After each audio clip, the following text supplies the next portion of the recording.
ಕೃಷ್ಣ, ನಿನ್ನಲ್ಲಿ ಒಂದು ಪ್ರಾರ್ಥನೆ. ನಿನ್ನ ಬಂಧನದ ಹೊರತಾಗಿ ಬೇರೆ ಯಾವ ಬಂಧನವೂ ಬೇಡ. ಪ್ರತಿ ಜನ್ಮದಲ್ಲೂ ನಿನ್ನಂತಹ ಬಂಧುವಿರಲಿ, ಇಲ್ಲವೇ ಬೇರೆ ಜನ್ಮವೇ ಬೇಡ. ಚಿಂತೆಯನ್ನು ಬಿಟ್ಟು ಬಿಡು ಪಾರ್ಥ. ಅವಶ್ಯಕತೆ ಮುಗಿದ ಮೇಲೆ ಆತ್ಮವೇ ದೇಹವನ್ನು ಬಿಟ್ಟು ಹೋಗುತ್ತೆ. ಇನ್ನು ಮನುಷ್ಯರು ಯಾವ ಲೆಕ್ಕ?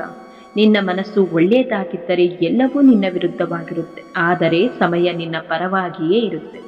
ನೀನೇನು ಅಂತ ಗೊತ್ತಿರುವಾಗ ಯಾರ ಅಭಿಪ್ರಾಯಕ್ಕೂ ಕಾಯಬೇಡ. ಪ್ರಯತ್ನ ಮತ್ತು ಆತ್ಮವಿಶ್ವಾಸವಿದ್ದರೆ ಎಂತಹ ಸಾಧನೆ ಆದರೂ ಕೂಡ ಮಾಡಬಹುದು. ಅಗತ್ಯವಿದ್ದಾಗ ಮಾತ್ರ ನೆನಪಿಸಿಕೊಳ್ಳುವುದು ಮಾನವನ ಸಹಜ ಗುಣ. ಅದಕ್ಕಾಗಿ ಬೇಸರ ಬೇಡ. ಕತ್ತಲು ಆವರಿಸಿದಾಗ ಮಾತ್ರವೇ ನಮಗೆ ಮೇಣದ ಬತ್ತಿ ಬೇಕಾಗುತ್ತೆ, ಹಾಗೂ ಅದರ ನೆನಪಾಗುತ್ತೆ. ಇವತ್ತು ನೀನೇ ಎಲ್ಲ ಅನ್ನುವವರು ನಾಳೆ ನೀನು ಯಾರು ಅಂತ ಕೇಳುವ ಪರಿಸ್ಥಿತಿ ಬರಬಹುದು. ಹಾಗಾಗಿ ಯಾರನ್ನು ಅತಿಯಾಗಿ ಹಚ್ಚಿಕೊಳ್ಳಬೇಡಿ. ಪ್ರಯತ್ನ ಮತ್ತು ಆತ್ಮವಿಶ್ವಾಸವಿದ್ದರೆ ಎಂತಹ ಸಾಧನೆ ಆದರೂ ಕೂಡ ಮಾಡಬಹುದು. ನೀ ಚೆನ್ನಾಗಿದ್ರೆ ಮಾತ್ರ ನಿನಗೆ ಸಂಬಂಧಿಕರು, ನೀ ಕೆಟ್ಟರೆ ಅವರೆಲ್ಲ ಅಪರಿಚಿತರು. ಪ್ರತಿಯೊಬ್ಬರೂ ಅವರವರ ಕರ್ಮಫಲವನ್ನು ಅನುಭವಿಸಲೇಬೇಕು. ಆದರೆ ಭಗವಂತನ ನೆನಪಿನ ಬಲವಿದ್ರೆ ದೊಡ್ಡ ಅನಾಹುತ ಆಗುವುದರ ಬದಲಿಗೆ ಚಿಕ್ಕ ಚಿಕ್ಕ ನೋವನ್ನು ಅನುಭವಿಸಿ ಸಂಕಷ್ಟದಿಂದ ಮುಕ್ತರಾಗಬಹುದು. ಏನೋ ಆಗಿದೆ ಅಂದರೆ ಅದಕ್ಕೆ ಏನೋ ಒಂದು ಕಾರಣ ಇರುತ್ತೆ. ಆಗುವುದೆಲ್ಲ ಒಳ್ಳೆಯದಕ್ಕೆ. ಸಿಹಿ ಕಹಿಗಳೆರಡು ಯೋಗಿಗೆ ಏಕಪ್ರಸಾದದ ಬಲವನ್ನು ನೀಡುತ್ತೆ. ಕಷ್ಟ ಬಂದಾಗ ಕುಗ್ಗದೆ, ಸುಖ ಬಂದಾಗ ಹಿಗ್ಗದೆ ಸಮಾನ ಮನಸ್ಥಿತಿ ಉಳ್ಳವನೇ ನಿಜವಾದ ಯೋಗಿ. ನಿನ್ನ ವಿಧಿಗೆ ನೀನೇ ಹೊಣೆ. ಮನುಷ್ಯ ತನ್ನ ವಿಧಿಯನ್ನು ತಾನೇ ಬರೆದುಕೊಳ್ಳುತ್ತಾನೆ. ಯಾರು ಹೇಗೆ ಯಾವ ರೀತಿಯ ಕರ್ಮಗಳನ್ನು ಮಾಡುತ್ತಾರೋ ಆ ವಿಧಿಯು ಆ ರೀತಿ ರೂಪುಗೊಳ್ಳುತ್ತೆ. ಜೀವನದಲ್ಲಿ ಯಾರು ಜೊತೆಗೆ ಇರುತ್ತಾರೋ ಇಲ್ಲವೋ ಗೊತ್ತಿಲ್ಲ, ಆದರೆ ನಾವು ಮಾಡಿದ ಪಾಪ ಪುಣ್ಯ ನಮ್ಮನ್ನು ಹಿಂಬಾಲಿಸದೆ ಬಿಡುವುದಿಲ್ಲ. ಪಾಪ ಎನ್ನುವುದು ಎಂತಹ ವಸ್ತು ಎಂದರೆ ಅದನ್ನು ಖರೀದಿಸುವುದು ಬಹಳ ಸಸ್ತ, ಆದರೆ ಅದಕ್ಕೆ ಬೆಲೆ ಕಟ್ಟುವಾಗ ಜನ್ಮ ಜನ್ಮಗಳೇ ಕಳೆಯುತ್ತದೆ. ಭೂಮಿಯಲ್ಲಿ ಬಿತ್ತಿದ ಬೀಜ ಹೇಗೆ ತಕ್ಷಣಕ್ಕೆ ಫಲ ಕೊಡುವುದಿಲ್ಲವೋ ಹಾಗೆಯೇ ಅಧರ್ಮ ಮಾಡಿದ ತಕ್ಷಣ ಕೆಟ್ಟ ಫಲ ಸಿಗುವುದಿಲ್ಲ.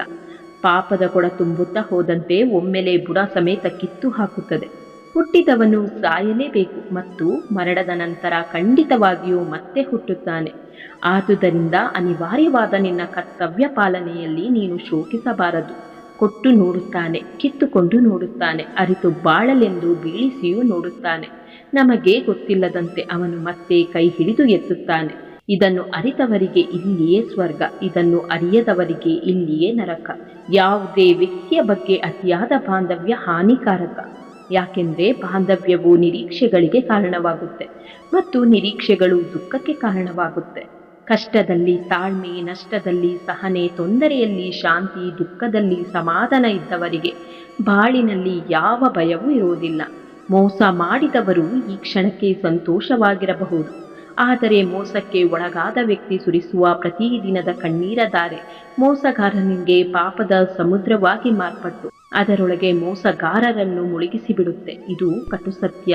ಗುರಿಯನ್ನು ತಲುಪಲಾಗದೇ ಇರುವುದು ಸೋಲಲ್ಲ, ತಲುಪುವುದಕ್ಕೆ ಒಂದು ಗುರಿಯೇ ಇಲ್ಲದಿರುವುದು ಬದುಕಿನ ನಿಜವಾದ ಸೋಲು.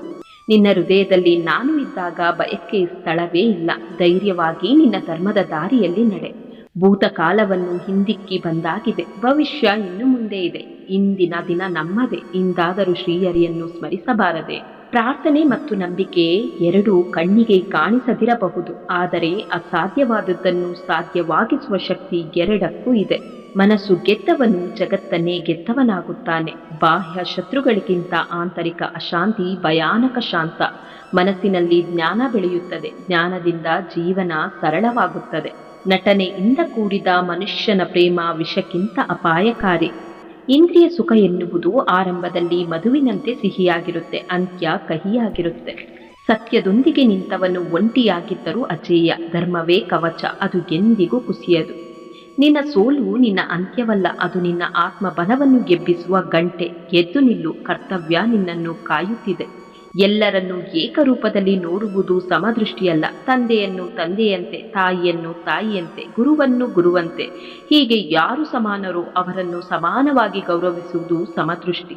ನಮ್ಮ ಮನಸ್ಸು ಇತರರಿಗೆ ಒಳ್ಳೆಯದನ್ನು ಯೋಚಿಸಲು ಪ್ರಾರಂಭಿಸಿದ ಕ್ಷಣ ನಮ್ಮ ಜೀವನದಲ್ಲಿ ಶಾಂತಿ ಶಾಶ್ವತವಾಗಲು ಪ್ರಾರಂಭಿಸುತ್ತೆ. ಫಲದ ಬಯಕೆಯಿಂದ ಮಾಡುವ ಕರ್ಮಗಳನ್ನು ಬಿಡುವುದು ಸನ್ಯಾಸ. ಎಲ್ಲ ಕರ್ಮಗಳನ್ನು ಮಾಡಿ ಫಲವನ್ನು ಬಯಸದೇ ಇರುವುದು ತ್ಯಾಗ. ಜಗತ್ತಿನಲ್ಲಿ ನಿಮ್ಮವರು ಅಂದರೆ ಯಾರು ಗೊತ್ತೇ? ಸಮಯ ಅದೊಂದು ಸರಿಯಾಗಿದ್ದರೆ ಎಲ್ಲರೂ ಜೊತೆಯಾಗಿರುತ್ತಾರೆ. ಬೇರೆಯವರಿಗೆ ನಮ್ಮನ್ನು ಹೋಲಿಸಿಕೊಳ್ಳುವುದು ನಮಗೆ ನಾವೇ ಮಾಡಿಕೊಂಡ ಅಪಮಾನ. ನಮ್ಮದೇ ವ್ಯಕ್ತಿತ್ವ ರೂಪಿಸಿಕೊಂಡು ಇತರರಿಗೆ ಪ್ರೇರಣೆಯಾಗಲು ಯತ್ನಿಸಬೇಕು. ಲೋಪದೋಷಗಳನ್ನೇ ಕೆದಕುತ್ತಿದ್ದರೆ ತಪ್ಪು ತಡೆಗಳು ಹೆಚ್ಚಾಗಬಹುದು. ಒಳ್ಳೆಯದರ ಬಗ್ಗೆ ಚಿಂತಿಸಿ, ಒಳ್ಳೆಯದೇ ಆಗುತ್ತದೆ. ಅದೃಷ್ಟದ ಮೇಲೆ ಎಂದಿಗೂ ನಂಬಿಕೆ ಇಡಬೇಡಿ. ನೀವು ನಂಬಿಕೆ ಇಡಬೇಕಾದದ್ದು ನಿಮ್ಮ ಕಠಿಣ ಶ್ರಮದ ಮೇಲೆ. ಆಗ ಯಶಸ್ಸು ನಿಮ್ಮದಾಗುತ್ತದೆ.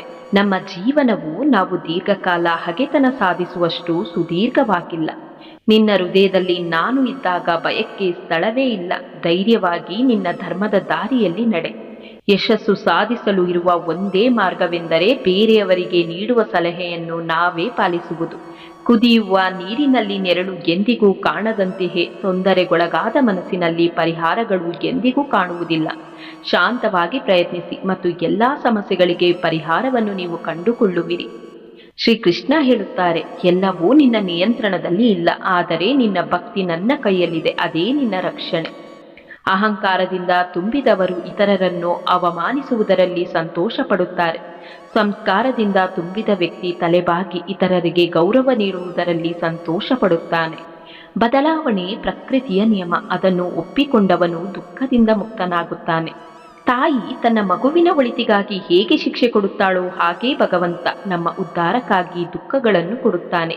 ಇದು ಶಿಕ್ಷೆಯಲ್ಲ, ಶಿಕ್ಷಣೆ. ನಮ್ಮ ಸಮಸ್ಯೆಗಳನ್ನು ಉಲ್ಬಣಗೊಳಿಸುವ ಅನೇಕ ಸಂಗತಿಗಳಲ್ಲಿ ಮುಖ್ಯವಾದವುಗಳು ನಿರೀಕ್ಷೆ ಮತ್ತು ಹೋಲಿಕೆ. ಅವುಗಳನ್ನು ನಿಯಂತ್ರಣದಲ್ಲಿರಿಸಿಕೊಳ್ಳೋಣ. ನಿನ್ನ ಬಗ್ಗೆ ಯಾರು ಏನೇ ಮಾತನಾಡಲಿ, ನೀನು ಮಾತ್ರ ಎಲ್ಲರಿಗೂ ಒಳ್ಳೆಯದನ್ನೇ ಬಯಸು. ಯಾವುದೇ ಕೆಲಸ ಮಾಡುವ ಮೊದಲು ಅದು ನಿಮಗೆ ಏಕೆ ಮುಖ್ಯ ಎಂದು ಸ್ಪಷ್ಟಪಡಿಸಿಕೊಳ್ಳಿ. ಜೀವನವು ನಾವು ಹಿಂದೆ ಮಾಡಿದ್ದ ತಪ್ಪುಗಳನ್ನು ಸರಿಪಡಿಸಿಕೊಳ್ಳಲು ಅವಕಾಶ ನೀಡುವುದಿಲ್ಲ, ಆದರೆ ಅದು ನಮ್ಮ ಹಿಂದಿನ ದಿನಕ್ಕಿಂತ ಪ್ರತಿದಿನ ಉತ್ತಮವಾಗಿ ಬದುಕಲು ನಮಗೆ ಅವಕಾಶ ನೀಡುತ್ತದೆ. ಒಳ್ಳೆಯ ವಿಷಯಗಳನ್ನು ಎಲ್ಲ ಕಡೆಯಿಂದ ಸ್ವೀಕರಿಸಬೇಕು. ನಾವು ಎಷ್ಟು ಒಳ್ಳೆಯ ವಿಷಯ ಸಂಗತಿಗಳನ್ನು ರೂಢಿಸಿಕೊಳ್ಳುತ್ತೇವೋ ಅಷ್ಟು ನಮ್ಮೊಳಗೆ ಅದ್ಭುತ ಪರಿವರ್ತನೆಯಾಗುತ್ತದೆ. ಯಶಸ್ಸಿಗೆ ಬೇರೆಯವರ ಸ್ಫೂರ್ತಿ ಕೂಡ ಬಹಳ ಮುಖ್ಯ. ಅಪಾರ ಪರಿಶ್ರಮದಿಂದಲೇ ಸಫಲತೆಯು ಪ್ರಾಪ್ತವಾಗುತ್ತದೆ, ಕೇವಲ ವಿಚಾರ ಮಾಡುತ್ತಾ ಕುಳಿತುಕೊಳ್ಳುವುದರಿಂದ ಅಲ್ಲ. ತಪ್ಪು ಹೆಜ್ಜೆ ಇಡುವುದು ಸಹಜ, ಬೇಗ ಎಚ್ಚೆತ್ತುಕೊಳ್ಳುವುದು ಬುದ್ಧಿವಂತಿಕೆ. ತಪ್ಪಾದಾಗ ಕೊರಗುವುದಕ್ಕಿಂತ ಮುಂದೆ ತಪ್ಪಾಗದಂತೆ ನಡೆದುಕೊಳ್ಳುವುದು ಉತ್ತಮ. ಮೌನ ಮತ್ತು ಮುಗುಳ್ನಗೆ ಶಕ್ತಿಶಾಲಿ ಸಾಧನಗಳು. ಮುಗುಳ್ನಗೆ ಸಮಸ್ಯೆಗಳನ್ನು ದೂರ ಮಾಡಿದರೆ ಮೌನವು ಸಮಸ್ಯೆಗಳು ಉದ್ಭವಿಸದಂತೆ ತಡೆಯುತ್ತದೆ. ನಿಮ್ಮ ಒಳ್ಳೆಯತನವನ್ನು ಸಾಬೀತುಪಡಿಸಲು ಪ್ರಯತ್ನಿಸಬೇಡಿ. ನಿಮ್ಮ ವ್ಯಕ್ತಿತ್ವ ವಿಶೇಷವಾಗಿದ್ದರೆ ಸಮಯವೇ ನಿಮ್ಮನ್ನು ಯೋಗ್ಯರನ್ನಾಗಿಸುತ್ತದೆ. ಒಳ್ಳೆಯ ಸಮಯಕ್ಕಾಗಿ ಕಾಯುತ್ತಾ ಕೂರುವುದು ಬುದ್ಧಿವಂತಿಕೆಯಲ್ಲ, ಈಗಿನ ಕ್ಷಣವನ್ನೇ ಸುಸಂದರ್ಭವಾಗಿಸುವುದು ಜಾಣತನ. ಜ್ಞಾನವಿದೆ ಎಂದು ಸುಮ್ಮನೆ ಕುಳಿತರೆ ಪ್ರಯೋಜನವಿಲ್ಲ. ಜ್ಞಾನದ ಬಳಕೆಯ ದಾರಿ ತಿಳಿದವರು ಮಾತ್ರ ಯಶಸ್ವಿಯಾಗುತ್ತಾರೆ.